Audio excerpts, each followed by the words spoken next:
Hey everyone, I'm Erin Summers here with Jesse Cole, owner of the Savannah Bananas. The Bananas are one of 15 teams in the Coastal Plain League. It's a collegiate summer baseball league across North Carolina, South Carolina, Virginia, and Georgia. Jesse, the league just announced last week that they're moving their opening date from May 28th to July 1st in light of the coronavirus pandemic and all of the restrictions going on across the country. How have you seen an impact with the Savannah Bananas? Well, it was exciting because it's a bold move. We may be the first league to play in front of fans, which is very exciting. And I think whenever you can be the first of something, it's a good thing, especially if you actually, in this scenario, really have plans on how you're going to make it safe and do it in the right way. So for us, it was wild. I mean, I remember, March 12th, the day before my birthday, when the pandemic was announced, and we're like, all right, this is real. And I remember texting Justin with the league. I said, this is happening. And we had to figure out what we were going to do to serve our fans, take care of our people if it got really bad, which it did. And so it was very clear for our role. It was like, we had to be fans first, entertain always. And our biggest fans are our people. So our number one goal is we can't let anybody people go. We can't let our staff go. They're going to be with us, even though revenue is non-existent when you don't know if you're going to play. So we had to figure out what role could we play with that. So what we did was we got on a Zoom call. We said, all right, guys, what's our role? What's our job? And it is fans first, entertain always. What does that look like now? We had an idea palooza. I remember it was a fun one. It was a happy hour on a Friday. And on Zoom call, we said, all right, what can we do to entertain our fans? And all of a sudden, everyone had to come with 3 to 5 ideas. And we just came up with all these ideas. Said, all right, we're going to do music videos. We're going to do Facebook Live trivias. We're going to do cooking with the Bananas. We're just going to bring the show to our fans. And when this does come out, hopefully when we can announce that we'll play, that our fans will be there with us. And last week we had a big press conference on a Wednesday at noon, and all the media was there. The mayor was there, and the response was unbelievably positive. And we were scared because we're like, are they ready for us to come out? And they were ready. And I think it worked out pretty well. A couple of things there. You mentioned taking care of your staff. You have the largest staff out of any team in the Coastal Plain League. You have 14 full-time staffers, not even to mention all of the game day staff that you bring in. How have you been able to maintain such a large staff and ensure that everybody can stay on? Well, I think 4 years ago when we had the same situation, when we got a phone call on January 15th, 2016, that we overdrafted our account. And this is when we only sold 2 season tickets to the Bananas at all in our first 4 months. It was brutal. It's the same situation, just a little bit worse. Emily turned to me, my wife, and she said, we have to sell our house. And so we sold our house, we sold our house, emptied out our savings account, we're sleeping on an airbed. And so I think if you're truly dedicated to your people, you will always do whatever it is to sacrifice for yourself for what's the better good for your people. And I think that's how we run our business. We focus on long-term fans over short-term profits. So it was your house before. What was it this time that you had to sell? So we haven't had to sell anything, but we prepared ourselves. No, in all honesty, I mean, we looked at all of our assets. What could we do? What could we sell? What could we have ready? And fortunate, we probably would have had to if we weren't going to play a season. But because we're able to play a form of a season, we're able to hopefully make it through this. And I think if you have the mindset of you're always there for your people, they will always be there for you. And they'll always be there for your fans, your bottom line, your customers. So that's the mindset we take, but it's scary. And I know I've seen minor league teams cutting 60, 75% of their staff, and it's going to get worse. So fortunately, I think we're in a position now that we're prepared that if this happens again, what are we going to do? What's our business model look like? What's our business model look like if we can't play live baseball? So you'll see from us some announcements in the next 4 to 6 weeks that we're going to have many other opportunities for people to engage with the Bananas and not just have to go to our ballpark. So it's going to make us stronger, which is pretty exciting. Over the past 2 seasons, you've sold out every single game, 88 straight games. Moving forward, when the season does start on July 1st, you said that you will be at limited capacity. How do you still bring that experience to as many people that want to see the Bananas play? Well, it's the questions that you're asking. So for instance, like, all right, if they're at half capacity, how are we doing different entertainment in the grandstand? How are we doing different entertainment in the concourse? We have 4 stages, and we're going to go to a 5th stage if things work out. Our 4 stages are on the field. Our next stage is in the grandstand on the seats. Our 3rd stage is in the concourse, and our 4th stage is in the plaza. So whether that's our pep band, whether that's our male cheerleading team, whether that's we've hired a professional wrestler on staff. That's a whole nother story. Whether we have, you name it, our high fiver, which now he's going to have to become the professional air high fiver. So, you have to look at everything in a different way. We have singers. We're working with a circus group now that has aerialists, fire breathers, stilt walkers, sword swallowers. We're going to reach a deal with them pretty soon. How are they entertaining in different ways? And so it's a great question. It's a great challenge. Most people think your whole show is on the field, and they think mostly it's just the baseball. I think the teams that are successful are going to be looking at it dramatically differently now. And so that's what's exciting for us. Yes, we're going to have barriers and there's going to be social distancing. The selfies will look a little different this year. But I think that's fun because it's going to make you find a way to make it more, give them that same type of experience. Because I don't want anyone to come to a ballpark and say, this wasn't what I expected. You know, every game is someone's first game. And if someone's first game, which we're fortunate, every year we have people fly in from Japan and you name it, and Germany and the UK and Australia. They come in solely for a Bananas game. They come in this summer and it's different and it's not as fun. It's not as exciting. We're failing as a company. So fans first, entertain always. We got to make sure that every person that shows up this year, it's the best experience, best show they've ever had, regardless of them being another 2,000 people there. And where does the yellow suit fit into all this, the yellow tux that you're wearing? You know, this is what, I've been wearing this for what now? I think I'm 9 years, might even go into my 10th season now. I think if you want to be a great leader, whether you're an owner, I look at Mark Cuban, he does a great job because the fact is he models it. He's on the court. He's into it. He's the biggest fan of the team. He's showing what he wants for his staff, that passion, that care. And if we want fun in a show, in a circus, and your owner is professional and just dressed up very nice, is sitting in his suite and just counting money, that's not going to happen. So that's why I am dressed like this, because this is my uniform. This means it's showtime, and I want permission for our staff to not take themselves seriously and have fun.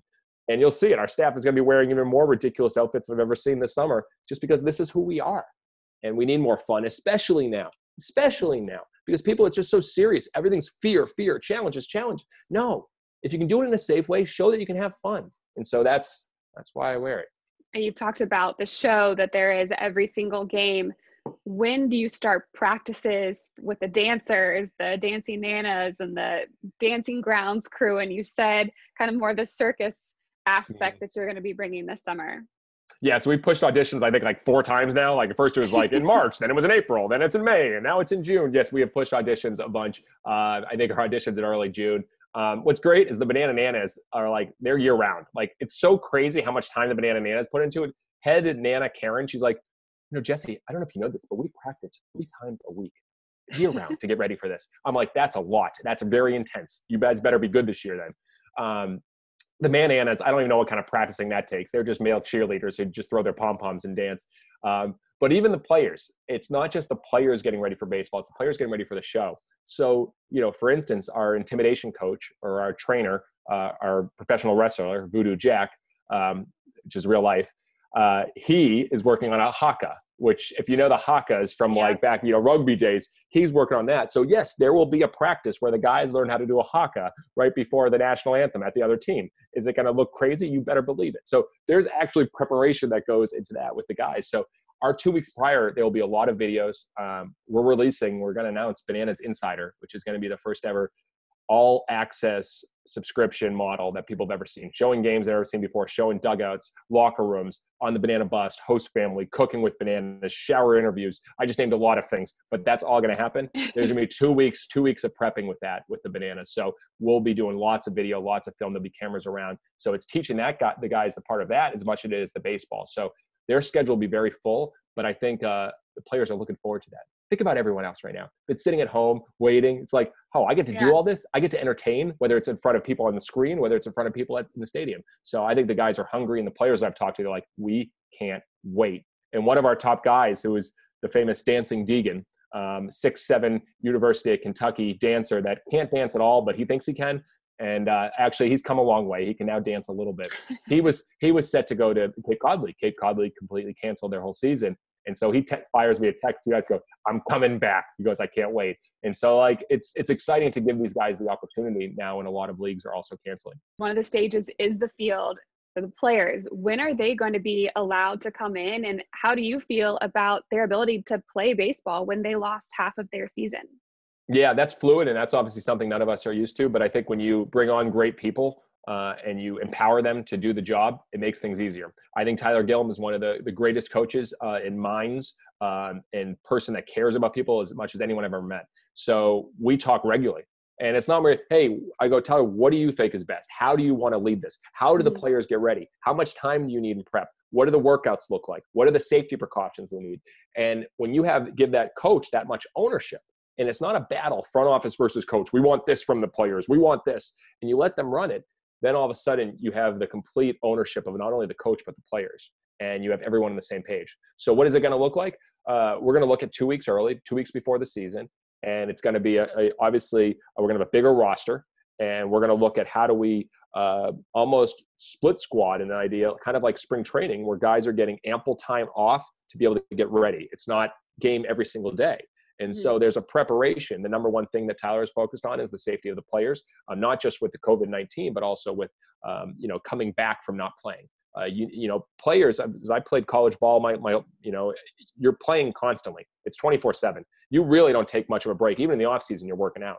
These guys aren't working out like that. So I think we will succeed if we limit the injuries to nothing. And that's going to be on Tyler and our training staff. And we'll see. I know our roster is going to be much bigger. We'll have a lot more players that will hopefully give us some freedom to give guys time off and the ample, training that they need. What has been the feedback that you've gotten from the college coaches, knowing that they're giving you their players for a condensed season, a later season, coming off of one where they didn't get to finish their own? Going back to kind of what I said is I've only talked to a couple. Coach Gillum, Tyler, he talks to all of them, and he's hearing from hundreds of coaches, hundreds of players that want their players to get reps, want the innings, wants the at-bats. So the response from the coaches has been tremendous. Now, the few that I've talked to, they're just looking at, hey, how can we get our guys to get some at-bats and innings? So it's the same mindset. I think there'll be some that are scared and that have fear, but the guys need to get their work in. And going into the fall, if they get even a few at-bats, a few innings, it'll be a win. So I think that's the mindset we're hearing. You've mentioned the sales and the merchandise and how you get people buying your clothes from across the world. And one really unique thing that you did before coronavirus started was take all of the ads out of your stadium. Looking back now on what's happened over the past couple months, do you regret that decision at all? Would you have done things a little bit differently? No, I think it was probably even more the best decision we ever made. So think about this. Let's rewind it. So all the teams that a majority of their revenue has come from sponsors and ads, and their seasons canceled, or their seasons cut in half, or they're playing less games. That's a tough spot to be in right now. If I'm a business or I'm a sponsor, I want my money back. I want a refund. I want to at least put the money to the following year. We made it our goal to have our sole responsibility to our fans and not to sponsors and not to advertisers. As crazy as that sounds, we are not the best advertising company in the world, but we believe we can put on the best show and the best entertainment for fans. So we threw away hundreds of thousands of dollars this past year to make that decision. And where people think it's absolutely crazy, what happened after that, the support globally took off even more than we ever imagined. That wasn't the goal. The intention was to create an experience that's solely based on fans. The merchandise tripled, quadrupled. Today, even though we're doing merchandise ridiculous all over the world because people are supporting something they believe in. And I'll tell you, I believe in the future of TV and streaming and shows. What happens when an ad comes on? There's a reason why we love Netflix, because there's no ads. There's another reason why things that frustrate us about YouTube. Skip the ads, skip ads, skip ads. You're constantly trying to skip. We've all been there. So why do something that frustrates your fans or frustrates your customers? Well, ads at a stadium really don't frustrate us. But do you ever say, I'm going to the ballpark, I can't wait to be advertised to? No one wakes up and says, I want to be advertised to. So it's a decision that to many doesn't make sense, and that's fine. The decision is best for us because the name of our company is Fans First, and we don't believe ads are the best fan experience. So we made that decision, again, taking away short-term profits, which was huge, for creating more long-term fans. And if we have hundreds of thousands of fans and we create that globally, I think we'll be okay. Some of your fans, I don't know how familiar you are with the Dan Le Batard show, but the shipping container, they always are wearing Savannah Banana gear. They're talking about the Macon Bacon, which is another team in the Coastal Plain League. Now, they've said that they've been asked by both sides to come to a game, but they're not going to pick one team over the other. They don't think that it's fair. So if you can give a pitch to Dan Le Batard and the shipping container, why should they pick going to a Savannah Bananas game? It's a good. See, I haven't had to make a pitch in a long time. So the thing is, I could throw some serious jabs here. You could get me going. That's why you're a good reporter. I could throw jabs on the little brother make it bacon, but I won't do that. I won't throw any jabs there. And that all I'll say is, where do you think you'll have the most fun? Where do you think that you're going to come leave that ballpark and say, you wouldn't believe what I was a part of tonight. You wouldn't believe what I saw firsthand. You wouldn't believe these people have giant banana beards. You wouldn't believe all these crazy things that I was a part of. I think the answer is pretty simple. And that's what we're trying to build. So I think we've mentioned it to them. A lot of people, I know Dave Portnoy and Barstool, he was wearing our stuff the other day, and it's really cool. I think if you create something that's fun, people want to be a part of it. So I'm not going to pitch anybody, but we're going to keep having fun, and hopefully you guys will come out and enjoy it. Sounds great. Thanks so much, Jesse. Thank you.